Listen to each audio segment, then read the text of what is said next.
Hola, buenas tardes. Bueno, yo soy José Olavarría.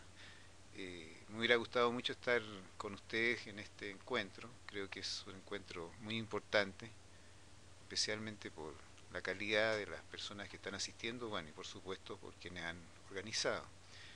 Este primer encuentro de mujeres líderes de las instituciones de educación superior de las Américas plantea una cuestión que es central, que es el problema del liderazgo y la participación de las mujeres dentro de las instituciones de educación superior en las Américas. Precisamente sobre eso es lo que yo voy a hablar, voy a informar y tratar de hacer algunas reflexiones acerca de una investigación que desde el RIF Head del COLAM me solicitaron para precisamente tratar de establecer con el mayor nivel de precisión dentro de los recursos y el tiempo que hubo, de cuál es la situación de las mujeres dentro de las universidades. Eh, el, objetivo, el objetivo general del estudio que se me solicitó y del cual estoy presentando, es fundamentalmente establecer cuál es la situación, la posición y condición de las mujeres en las universidades en América, así como los factores que inciden en ello, con énfasis en las que ocupan altos cargos en la dirección de las instituciones de educación superior, teniendo claro que vamos a trabajar particularmente con dos niveles. Uno, rectoría y vicerrectoría y decanato, o sea, a nivel de máxima autoridad y de jerarquía institucional, y otro a nivel propiamente académico, de lo que es la carrera académica, fundamentalmente docencia e investigación. Esa era un poco la mirada, cuál era la situación hoy día de las mujeres en esta condición.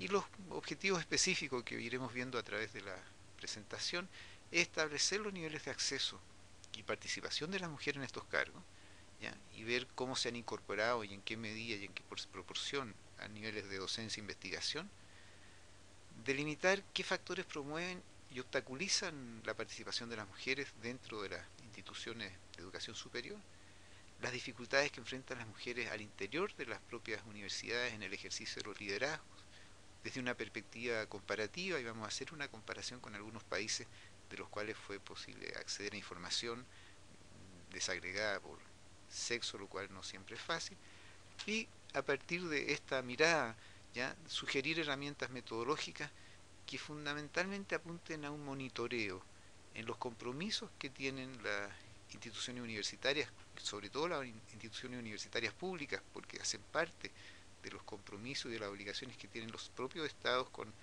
las convenciones que se han firmado, de manera de poder plantear algunas ideas sobre cómo podría ser un seguimiento de esto. Para comenzar, a mí me encontré dentro del material que estuve leyendo uno que hace Sánchez acerca un poco de la historia de las universidades en Occidente, por llamarlo así. Hay una frase que me parece de un conde, del marqués, perdón, Concordet, antes de el inicio de la Revolución Francesa, ¿ya? En el cual plantea lo siguiente: a un individuo de la especie humana o un individuo de la especie humana tiene verdaderos derechos o todos tienen los mismos.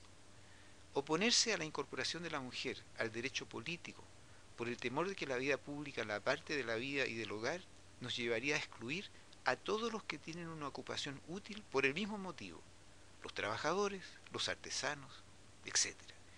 Y decir que no pueden cumplir funciones públicas porque están expuestas a embarazos y a indisposiciones pasajeras comportaría excluir de la misma forma a hombres que se resfrían frecuentemente y a los que padecen de gota en el invierno. O sea, la condición de la maternidad, en el fondo lo que él está afirmando, no es un obstáculo para la presencia en la vida pública de las mujeres. Y la incorporación de las mujeres a la vida de las universidades es su paso, dentro de otros, a la vida pública. Ya sabemos lo que pasó con las mujeres o alguna de las líderes durante la Revolución Francesa, que trató de que los derechos de los hombres fueran equivalentes a los derechos de las mujeres. Una muy famosa fue guillotinada y otras terminaron con graves problemas mentales y por supuesto sus organizaciones fueron prohibidas. Solo un siglo después de esta demanda de la presencia de las mujeres en la vida pública, las mujeres comienzan a participar en las universidades. Desde fines del siglo XIX y comienzos del XX comienzan a ser admitidas las mujeres en las universidades de América y a la par está sucediendo también en Europa. Brevemente, o sea, la historia de las mujeres en las universidades no tiene más de 100, 120, 130 años. Y en la historia de la cultura humana es muy reciente. Por lo tanto, es un dato a tener presente. Y no solo en el campo de las universidades, en el fondo las mujeres en la vida pública, dentro de uno de los espacios, es este en el cual estamos hablando. Algunas referencias en Inglaterra, a mitad del siglo XIX, recién se inicia la incorporación de las mujeres a la enseñanza media. Y solo en los 80 del siglo del XIX permiten su acceso a las universidades. En Alemania la situación fue más lenta. Recién a comienzo del siglo XX se comenzó a aceptar mujeres en Prusia. Y durante el nazismo se trató de impedir y limitar la presencia de las mujeres a no más del 10% de la matrícula de las universidades. En España, a partir de 1910, las mujeres recién pudieron matricularse libremente sin previa consulta a la universidad. Antes se matriculaban, se inscribían, pero tenían que consultar a la universidad si las aceptaban como alumnas. En Estados Unidos, la incorporación de las mujeres en las universidades comienza en la década de 1870, ¿ya? Y anticipándose quizás un poco a lo que estaba sucediendo en Europa y en América Latina, que va a ser un poco posterior. En la región la incorporación en América Latina, la incorporación de las mujeres a las universidades tiene algo más de un siglo. Las primeras fueron aceptadas a fines del siglo XIX y en otros países un poco más tarde, a comienzos del siglo XX. ¿Qué ha sucedido en estos 100 años en relación a la presencia de las mujeres en las universidades en la región? Lo primero, ya hay dos cuestiones que son muy interesantes antes de meternos al tema de acceso a los puestos de alta dirección. Lo primero es qué pasa con la matrícula y con los egresos. ¿Cómo fueron las mujeres ingresando como estudiantes y como futuras profesionales, ¿ya? O futuras investigadoras, futuras profesoras de la misma academia, ¿ya? En las universidades? Hasta los 60 del siglo pasado, el nivel de participación de las mujeres permanecía relativamente estable. Al menos la información que hay, ¿no? para Gran Bretaña, por ejemplo, nos muestra que en torno al 25 y 30% de la matrícula correspondía a mujeres. O sea, las mujeres estaban matriculadas, como también en nuestras universidades había una proporción de mujeres que estaban incorporadas en las universidades. Pero hasta a la época del 70, aproximadamente, quizás un poco antes, un poco después, comienza un avance muy importante de las mujeres en el acceso a las universidades como estudiantes y en el egreso de la educación superior.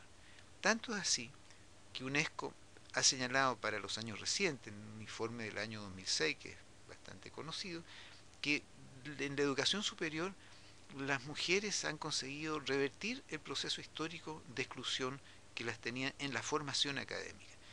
Y en estos años, particularmente a partir del 70, del 80 del siglo pasado, ¿ya? Lo que ha habido una creciente participación de las mujeres, que en el caso de América Latina, de la región, ha llevado a que en el sistema total de ingresos y de egresos como estudiantes, la participación de las mujeres es superior a la de los hombres en este momento en la región.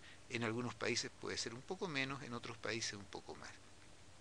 Ahora, esta presencia, a lo menos podríamos llamar paritaria, de las mujeres a nivel de la matrícula y de los egresos, es un dato nuevo y es un dato importante y un dato a tener presente en lo que vamos a ver más adelante. Ahora, esta participación de las mujeres no ha sido una concesión gratuita. Lo que ha habido es una agenda importante, ya lo vemos desde la Revolución Francesa, por participar en lo público y también en la cultura como creadoras, como intelectuales, como investigadoras. O sea, ha sido una larga lucha de mujeres apoyada en algunos casos por hombres que han tenido la capacidad de ver lo que significaba su participación y en una agenda que ha logrado estos avances, digamos, que por supuesto están todavía en una agenda que sigue inconclusa en la medida que esta paridad, al menos en la presentación y en la presencia en lo que es el cuerpo académico del plantel, no se esté consiguiendo. No es fácil conseguir información de universidades porque la información desagregada por sexo es bastante elemental, digamos, y en los sistemas de información universitaria que tienen, y esta investigación sido hecho fundamentalmente a través de Internet, revisando las páginas web de las universidades, digamos, y de los ministerios de educación, en lo que corresponde a educación universitaria, hemos encontrado y he encontrado de tres países, de cuatro países que me parecen interesantes que de alguna manera grafican lo que podría ser la situación en la región. Uno que es un referente de alguna manera a lo que está pasando, que es lo que pasa en las universidades españolas. Y lo mismo veremos qué pasa en las universidades de Chile, de Argentina y algo de México que también pude encontrar. En relación, primer punto, a la matrícula. Lo que encontramos es que en el caso de las universidades españolas, ya por el detalle, por comunidades autónomas, ya el 56% de los nuevos egresos en la universidad correspondía a mujer. Del total de la matrícula, el 58% correspondía a mujer. De los becados, el 62, casi el 63% correspondía a mujer. De los graduados, sobre el 60% eran mujeres. Y los que abandonaron los estudios, la proporción de hombres era superior a la de las mujeres. O sea, aquí lo que vemos en el caso de España es una presencia en matrícula y en egreso mayoritaria de las mujeres en relación a los hombres. Y de acuerdo a especialistas y estudiosas españolas, este es un proceso que empieza a aparecer gradualmente a partir de los años 70 del siglo pasado. Si vamos a las universidades chilenas, lo que encontramos es que hasta el año 2008 el número de hombres matriculados era proporcionalmente algo mayor que el de las mujeres, pero ya a partir del 2009, y se confirma en el 2010, la cantidad de mujeres matriculadas sobrepasa a la de los hombres. ¿Ya? Y aquí vemos que esa tendencia también se ha manifestado en lo que es la matrícula y los egresos en magíster y doctorado, ¿ya? Aunque más lento en el caso de los doctorados. Si vemos este cuadro que tengo acá, en términos de incremento de matrícula en la década de los 90 y en la década de los 2000, vemos que las mujeres, el incremento es para tanto para hombres y para mujeres, pero vemos que el incremento particularmente en la última década es del 108%, muy superior al 80% de los varones. Si vamos a ver seguimos con las universidades chilenas, lo que encontramos es que en titulados, en los egresos, también las mujeres son proporcionalmente más que los hombres. Hay 0, si viéramos la proporción, por una mujer que se titula, hay 0,8 hombres que se titula, o sea, es más alta la proporción de mujeres que se matriculan que de hombres. ¿Ya? Esa diferencia se disminuye al caso de magíster y al caso de doctorado, donde son las mujeres las que se titulan en una menor proporción. ¿Ya? Ahí vemos los crecimientos, los porcentajes de crecimiento, tanto de todos los titulados, de mujeres, en los titulados en general, en magíster y en doctorado, y vemos la importancia, particularmente en magíster, de incremento de la matrícula de mujeres tituladas. Si vemos la situación de las universidades argentinas, se reitera la misma situación. ¿Ya? La matrícula es mayoritariamente de mujeres, poco más del 57%, los no inscritos sobre el 56% son mujeres, los reinscritos en una proporción semejante, un porcentaje semejante son mujeres, y los egresados, casi el 60% de los egresados de las universidades nacionales argentinas son mujeres. Y finalmente, en el caso de las universidades mexicanas, ¿ya? Lo que encontramos es que la matrícula de mujeres es casi semejante a la de los hombres, un poco más las mujeres, el 50,2%, que también es semejante a la matrícula de posgrado. Lo que podemos aquí, y esto es casi para hacer la conclusión de este primer punto, es cómo en el caso de las universidades, al menos de estas cuatro universidades, y lo que va a ser de alguna manera importante porque se va a ver reflejado en la encuesta que hicimos y que voy a mostrar un poco más adelante, es que la presencia de las mujeres en las universidades es creciente, tanto en matrícula como en egresos, y que este es un campo en el cual ya no hay limitación para las mujeres. Por supuesto hay diferencias de acuerdo al tipo de especialidad, las escuelas, las carreras tecnológicas tienen una mayoría de hombres, crecientemente hay de mujeres, pero en el resto de las disciplinas hay una presencia muy importante, si no mayoritaria, de mujeres. Si pasamos al segundo aspecto, que es la presencia de las mujeres en la carrera académica y en los altos cargos de dirección,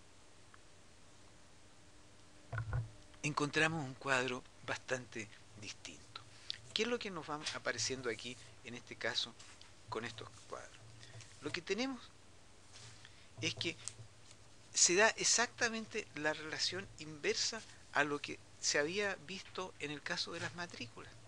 Pese a que la matrícula y la presencia de estudiantes en las universidades de la región es mayoritariamente o a lo menos semejante en hombres que en mujeres, lo que encontramos aquí es que a mayor prestigio y a mayor rango y a mayor importancia del cargo en la carrera académica o en los cargos de dirección, es menor la proporción de mujeres.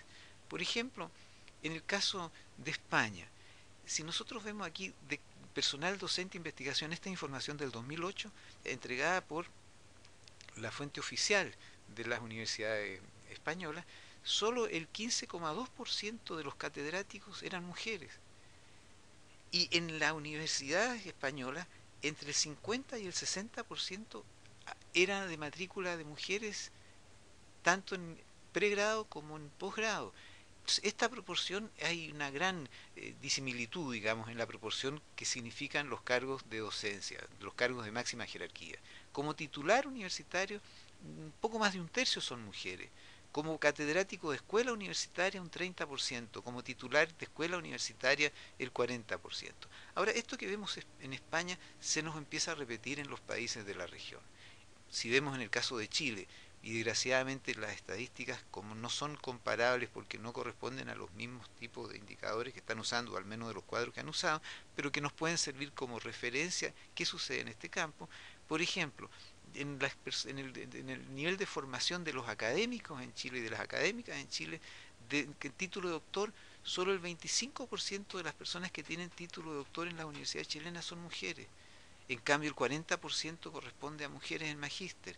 En especialidades médicas, que vienen a ser en algún caso equivalentes a un doctorado, solo un tercio de esos cargos son ocupados por mujeres. En título profesional, el 42% son mujeres. O sea, a medida que va disminuyendo, y en licenciatura el 46%, en la medida que va disminuyendo el rango académico o el grado académico, ya va incrementándose la cantidad de mujeres.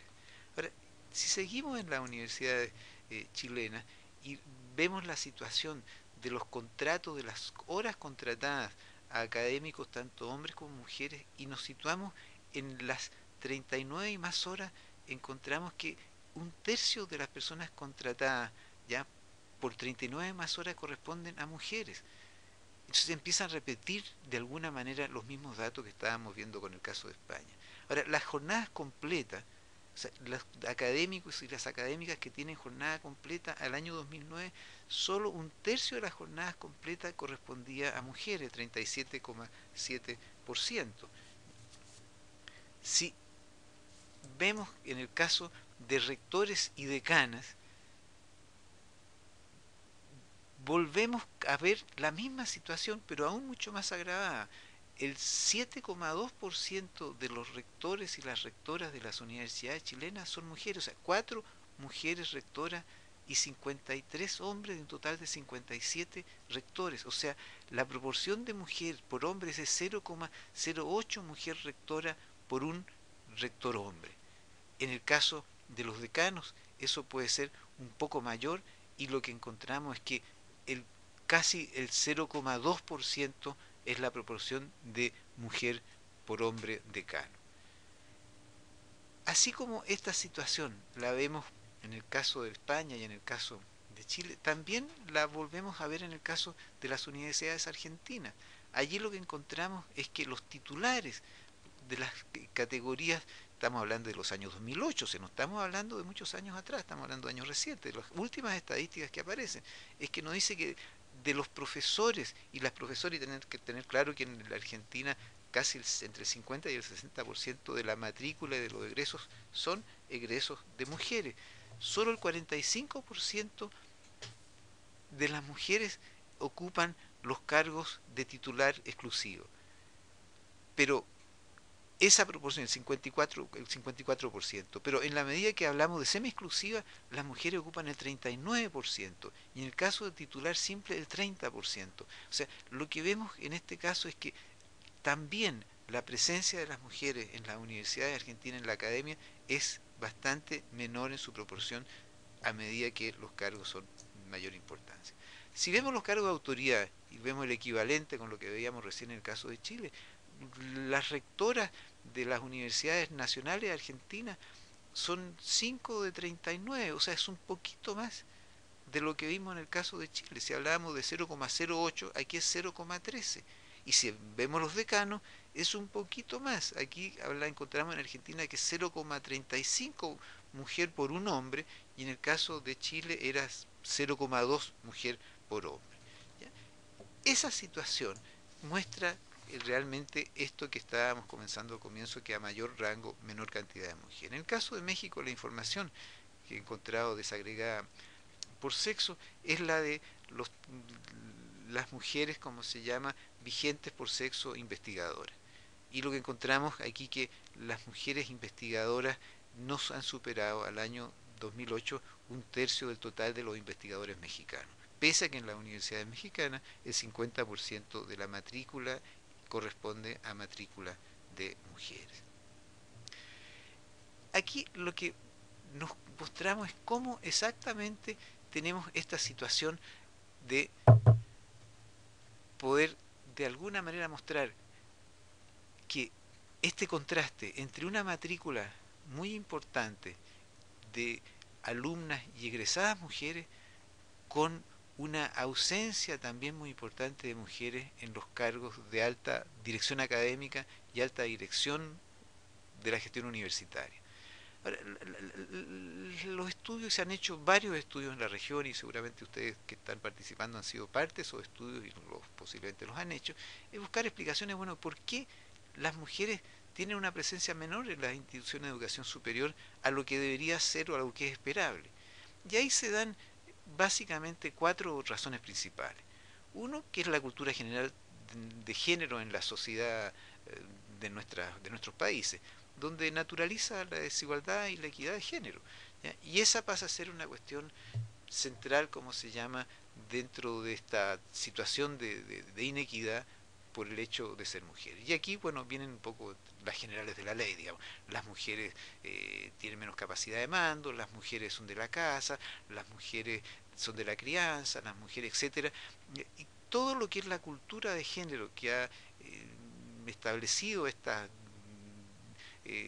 relaciones de poder dentro en la relación entre hombres y mujeres se confirma también en la cultura en la cual están insertas las universidades. Pero la segunda razón, que es la razón quizás más fuerte en esto, es que la propia cultura universitaria reproduce la igualdad y las inequidades de género a su propio interior, e invisibiliza las barreras que limitan la igualdad de oportunidades para las mujeres. O sea, las universidades toman como propio esto de que si la crianza es una cuestión que hace que la mujer tenga que preocuparse más de su familia y salir de lo público, bueno, la cultura universitaria reafirma aquello, y reafirma aquello por algo que veremos más adelante, que es precisamente decir, si ellas son las que se preocupan en estos espacios, no es posible esperar que ellas ocupen puestos de dirección.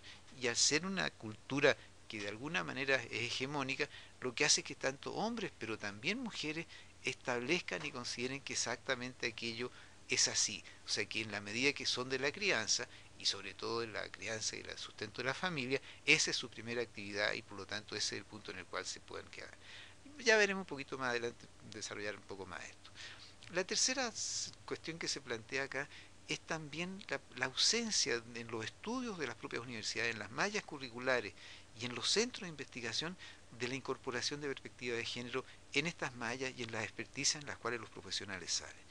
Y en la medida que esta cultura de las propias profesiones y de la formación de los propios estudiantes y estudiantes, digamos, no esté incorporado el problema de la equidad y de la igualdad, es una reafirmación de que si no es un problema importante en la formación, entonces ¿por qué tendría que ser un problema importante en lo que es el desarrollo de las propias universidades? y son mínimos los casos donde uno puede ver transversalización de género en las mallas de carrera que debería ser fundamental en medicina, en trabajo social, en general donde lo trabajen, en derecho, etcétera. Bueno, donde uno vea eso debería estar, pero eso no está. Y los centros de investigación sobre cuestiones de género en realidad solo hay en algunas partes y básicamente sustentado por mujeres que a mucha fuerza y a mucho honor, digamos, mantienen los centros que cuando ellas jubilan son centros que tienden a debilitarse. Y fundamentalmente y finalmente el cuarto motivo que se da son las políticas institucionales universitarias, que no resuelven la atención con responsabilidad y conciliación trabajo académico con vida familiar. Y esta es una cuestión central precisamente para responder a aquella no presencia o presencia minoritaria de las mujeres en los puestos de alto cargo y de alta jerarquía universitaria. No hay políticas institucionales dentro de las universidades que apunten a responder a la corresponsabilidad tanto de hombres y de mujeres en lo que es la vida familiar y en la conciliación entre el trabajo académico y el trabajo de la vida familiar. Si nos quedamos un punto en lo que es la cultura institucional universitaria que reproduce las desigualdades e inequidades de género y las barreras que hay para las mujeres, debotó en cuatro situaciones. Uno, las mujeres les cuesta establecer redes de trabajo con otras académicas en las universidades. No es posible entender sociabilidad entre mujeres que permita la presencia y sobre todo eh, eh, agendas que las lleven a tener acceso a puestos mayores y a liderazgos mayores. En cambio, en los hombres, la homosociabilidad que se da de 20.000 maneras como redes entre hombres está siempre presente y es mucho más fuerte, ya sea por reuniones de compañeros de curso original. O sea, uno puede buscar, las redes son básicamente redes masculinas, y cuando las mujeres tratan en el mundo académico de introducirse a esas redes, tienen que entrar en un lenguaje y en una cultura que es fundamentalmente una cultura de hombre, una cultura masculinizada. El segundo botón demuestra es que la carrera académica valora especialmente la formación alcanzada según grados académicos logrados. Y eso ya lo vimos, las mujeres no logran las cantidades de grados que, los hombres, que las mujeres, por lo tanto la productividad académica y los puestos que desempeñan no son de los mayores rangos. Por lo tanto, en la medida que no alcanzan esa formación, su posibilidad, ¿cómo se llama?, de acceder es menor. Y esa barrera es una fuerte barrera. Ya sabemos que la productividad académica está asociada a proyectos ganados, en el caso de los investigadores, de concursos públicos, nacionales, a las publicaciones en revistas indexadas, etcétera, y en esos casos lo que encontramos es mayorías de hombres, tanto como jefe o encargado a cargo de grupos de investigación, así como de quienes están publicando. Y finalmente, otro punto, otro botón de muestra son los evaluadores y los criterios de evaluación. Básicamente los evaluadores son hombres y los criterios de evaluación tienen mucho que ver con criterios de hombre. Por supuesto, el tomar en cuenta en la evaluación de que la situación de crianza de un niño, sobre todo de académicas que durante los primeros meses de vida de su hijo tienen que estar mucho más cerca de eso y les quiebra la carrera académica, eso muchas veces no está considerado en los criterios de evaluación cuando se trata de evaluar aquellas situaciones que establecen las universidades para su carrera universitaria. El cuarto punto que quería tocar ya es este estudio exploratorio que hicimos, que es un poco lo que a mí me pidieron. Pero ¿por qué toda la explicación anterior? Porque la investigación que hicimos en línea durante el año 2010, desde agosto del 2010 hasta marzo del 2011, ¿ya?, que se aplicó abierta, digamos, a partir de una página web que se había hecho, tenemos una cantidad, no tenemos una gran cantidad de respuestas. La duda era si estas respuestas que habíamos tenido no serían muy distintas a lo que es la realidad hoy día de las universidades. Y lo que encontramos es que en esta encuesta que hicimos, pese a que los datos y a las personas que respondieron no fueron tan numerosas, lo que hace es, curiosamente, reafirmar los mismos datos que vimos en los otros. Bueno, esta encuesta fue una encuesta en línea que se invitó a los académicos, por supuesto, con todos los criterios de secreto, digamos, de confiabilidad y consentimiento de las personas que respondieron, y el objetivo era básicamente los objetivos que ya planteamos antes, pero aquí establecer, además de cuál era el nivel de acceso que habían tenido, que tienen las mujeres en esas universidades, tratar de ver cuáles son los factores que promueven y obstaculizan la participación de las mujeres, y aquí nos metemos en temas que son nuevos porque hemos encontrado poca información en la literatura que hemos podido encontrar. Aquí hay de buenas prácticas en relación a lo que están haciendo las universidades y bueno, después unas sugerencias sobre propuestas metodológicas de seguimiento y evaluación. Las respuestas fueron de 10 países, de 14 universidades, de distintos rangos de autoridad, rectores, vicerrectores, decanos, secretarios generales, directores de institutos y escuelas, hasta de profesores e investigadores. Casi el 85% de las personas que respondió fueron mujeres, la edad del 80% tenía más de 40 años y casi la totalidad de los académicos y académicas que respondieran tenían grado de doctorado o de maestría, prácticamente poco más del 90%. Y las disciplinas también hay una gama importante de educación, de ciencias sociales y finanzas, de administración y de comercio y alguna menor proporción de derecho y salud. ¿Cuáles son las conclusiones que encontramos de este estudio? La primera conclusión dice relación con los puestos de jerarquía que llegan las mujeres. En estas universidades las mujeres tienen menor acceso a los puestos de mayor jerarquía y a los altos cargos de dirección en las universidades. Encontramos que en caso rector el 0,4% es la proporción de mujer por hombre rector, que no es distinta en gran medida al 0,08 en el caso de Chile o al 0,2 en el caso de Argentina. Aquí es un poquito más, pero no muestra que realmente para una universidad tener una rectora mujer es una cosa más bien extraña, ¿ya? Si vemos en el caso de los decanos, la proporción es semejante, un poquito mayor acá a la que encontramos, aquí el 0,4 proporción de mujer por hombre decano, en la anterior era 0,2, 0,3 en la Argentina y en Chile que es la que encontramos. Pero curiosamente, y no curiosamente, en los puestos de dirección que no son de elección, sino que son de parte de la rectoría, encontramos que son designados por la rectoría, que son designados por la dirección máxima de la universidad, encontramos una proporción mayor de mujeres que de hombres.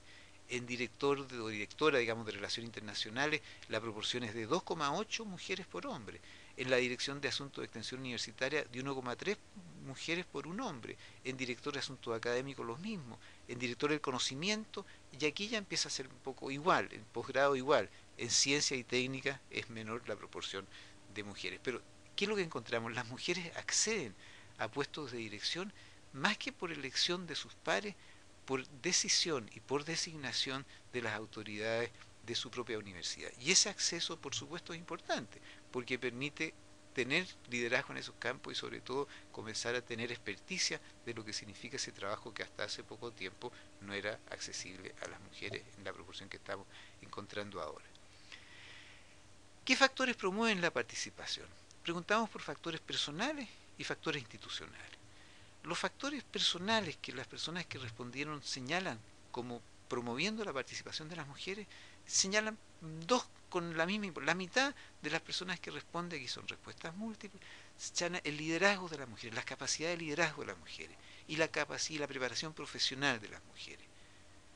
También pasa a ser importante para algo más de un tercio la capacidad de gestión y negociación. O sea, lo que estamos viendo aquí es que las respuestas dadas corresponden a las capacidades que las mujeres tienen ellas como personas para poder hacerlo. Y esos atributos no son distintos a los que pueden presentar los hombres en relación a estos puestos de alto cargo. No habría capacidad de poder distinguir de una a la otra. Si nos metemos a los factores institucionales que promueven la participación de las mujeres, aquí tenemos claramente lo que son políticas expresas que inducen, que señalan la participación. Casi 2/3, más de 2/3 de la respuesta dice que haya un plan, programa o proyecto institucional de la universidad que incluya equidad de género y su transversalización. Eso promueve la participación de las mujeres en estos puestos. En una proporción algo menor, acciones de la universidad para promover la equidad de género en su interior. ¿Ya? Que haya igualdad, en el fondo, que haya igualdad de oportunidades. Esa cuestión pasa a ser central y ese es un factor institucional que permite la presencia de mujeres en los puestos de alta dirección. Ahora, ¿cuáles son los que obstaculizan la participación? También hicimos la misma pregunta a nivel de factores personales, como a nivel de factores institucionales. En los factores personales, el más importante señalado, curiosamente, es la falta de interés de las mujeres por ocupar puestos, por participar en procesos de selección y elección. Pero entonces la pregunta que surge aquí, bueno, ¿y por qué no hay interés? Y una respuesta que uno podría señalar, ¿no es cierto? No hay interés precisamente porque la cultura institucional, la cultura de género existente, no solo en la sociedad, sino en la propia universidad, lo que hace es de alguna manera impedir establecer una barrera entre las mujeres y ese acceso a ellas tener dirección y liderazgo. Y por supuesto eso fuertemente asociado a tareas reproductivas, ya, y tareas reproductivas tanto en el hogar como de hijos, donde no hay políticas institucionales que faciliten, ¿no es cierto?, el que ellas puedan participar en la medida que no son flexibles las formas de trabajo. Por lo tanto, esta falta de interés, uno podría entenderla que más que falta de interés, es la poca capacidad que tiene la universidad a partir de falta de planes y propuestas específicos de equidad de género que permitan recursos institucionales para su acceso. Falta tiempo cuando tienen hijos, etcétera, y hay un poco las que siguen a continuación. Los factores institucionales que impiden esto son que no hay reconocimiento de la capacidad profesional, y una también que no hay factores institucionales que obstaculicen la participación de las mujeres. Y aquí encontramos lo mismo. Si no hay factores institucionales, es que es una reproducción de lo mismo, es hacer invisible precisamente las barreras que hemos visto hasta ahora. ¿Qué buenas prácticas surgen importantes? Que exista teatro igualitario de género, que se estimule la igualdad de oportunidades, que no se discrimine por sexo en las distintas universidades. Y esos son, y volvemos a reiterar lo mismo, las políticas de, género, de equidad de género, de igualdad, pasan a ser centrales. Ahora, ¿hay mujeres académicas que puedan ocupar esos puestos? Por supuesto que los hay. Y hay una proporción importante que dice que los hay, y aquí vemos respuestas que nos permiten señalar que al menos 2/3 dice que sí las hay, y una proporción importante las hay. Y para terminar, el último punto es cómo hacer un seguimiento y evaluación de los compromisos sobre igualdad y equidad de género contraídos por los estados de la región. Las universidades, particularmente públicas, como les decía anteriormente, están obligadas por las convenciones internacionales a equidad e igualdad de género y a la no discriminación hacia las mujeres. Y la forma de hacer un control sobre eso es el control ciudadano, como derecho, como deber de los y las ciudadanas que apuntan precisamente a evitar que los compromisos no se cumplan y hacer que efectivamente esos compromisos se implementen. Ahora, ¿qué significa eso? Y aquí sugerencias, indicadores que permiten hacer ese monitoreo en las instancias de gobierno de las propias universidades. Primero, construir un sistema de indicadores que permita conocer la voluntad política de órganos de dirección y de sus autoridades precisamente por que esto sea posible. Un sistema que permita conocer los avances en el acceso de las académicas a los puestos de alta dirección y los resultados de esas acciones. ¿Y qué se requiere para ello? Voluntad política y decisión política de las autoridades. Diseño y funcionamiento de un sistema que alimente información para saber qué está pasando con esto, lo analice y señale el estado de avance. Y fundamentalmente, ¿cómo se logra eso? Disponiendo de información desagregada por sexo. Y eso nos permite construir un sistema de indicadores. ¿Qué significa ese sistema de indicadores? Buscar indicadores de voluntad política, de proceso y de resultado, una línea de base, que es el punto en el cual se parte, y una meta que a la cual se quiera llegar. ¿Ya? Ahora, ¿eso qué es lo que nos permitiría? Construir un índice de equidad de género en las universidades de la región. Y aquí algunas sugerencias de indicadores de voluntad política. ¿Existe o no existe un plan, una política aprobada? ¿Existe o no un plan?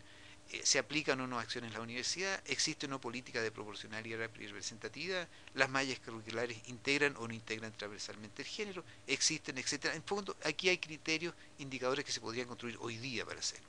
Y indicadores de igualdad en el plantel académico, la proporción de mujeres académicas tanto en todo el plantel, en las distintas categorías, en los tipos de contrato, en la edad de las contrataciones, en el tipo de personas que están a cargo de investigaciones o que están publicando artículos en revistas ICE. Y en cargos de alta dirección, la proporción que hay de rectoras, de decanas, etcétera, en relación al conjunto de las universidades.